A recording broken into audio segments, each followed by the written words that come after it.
അവിടെ നിന്ന് രക്ഷപ്പെട്ട ഒഡീഷ്യസ് സംഘവും ചെന്നെത്തുന്നത് മന്ത്രവിദ്യകളുടെ രാജ്ഞിയായ സെർസയുടെ ദ്വീപിലേക്കാണ്. കഴിഞ്ഞ ദ്വീപിലെ രാക്ഷസന്മാരെ കുറിച്ച് ആലോചിച്ച് പേടിച്ചത് കൊണ്ടാവാം പലരും ആ ദ്വീപിലേക്ക് പോവുകയില്ല എന്ന് പറഞ്ഞു. 2 ടീമായി തിരിച്ച് നറുക്കിട്ട ശേഷം യൂറിലോക്കസിന്റെ നേതൃത്വത്തിലുള്ളവർ ആ ദ്വീപിലേക്ക് പോകുന്നു. വന്നു കയറിയ പടയാളികൾക്ക് നല്ലൊരു വിരുന്നും വൻ സ്വീകരണവും സെർസി ഒരുക്കി. പക്ഷേ മായം ചേർത്ത ആഹാരം കഴിച്ച പടയാളികളെ സെർസി തന്റെ മന്ത്രവിദ്യകൾ ഉപയോഗിച്ച് കാട്ടുപന്നികളാക്കി മാറ്റി. ഇതറിഞ്ഞ് കോപാകുലനായ ഒഡീഷ്യസ് തന്റെ വാളുമേന്തി സെർസിയുടെ മുന്നിലേക്ക് പോവുകയാണ്.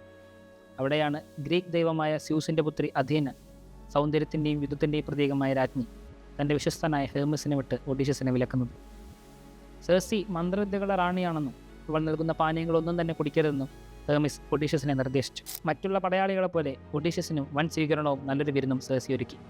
പക്ഷേ താൻ വയ്ക്കുന്ന ഓരോ ചൂടും വളരെ സൂക്ഷിച്ചായിരുന്നു. ആഹാരത്തിന് ശേഷം സെർസി തന്റെ മന്ത്രവിദ്യകൾ ഒഡീഷ്യസിന്റെ മേൽ പ്രയോഗിക്കുമ്പോൾ പാനീയങ്ങളൊന്നും കുടിക്കാത്ത ഒഡീഷ്യസിനെ അവൾക്ക് ഒന്നും ചെയ്യാൻ സാധിക്കുന്നില്ല. ഞാൻ പല രാക്ഷസന്മാരെയും ഭീകരരെയും നേരിട്ടിട്ടുണ്ട്, നിന്റെ മന്ത്രവിദ്യകളൊന്നും എൻ്റെ അടുത്ത് ഏൽക്കില്ല എന്ന് പറയുമ്പോൾ ഒഡീഷ്യസിന്റെ വാൾ സെർസിയുടെ കഴുത്തിലായിരുന്നു.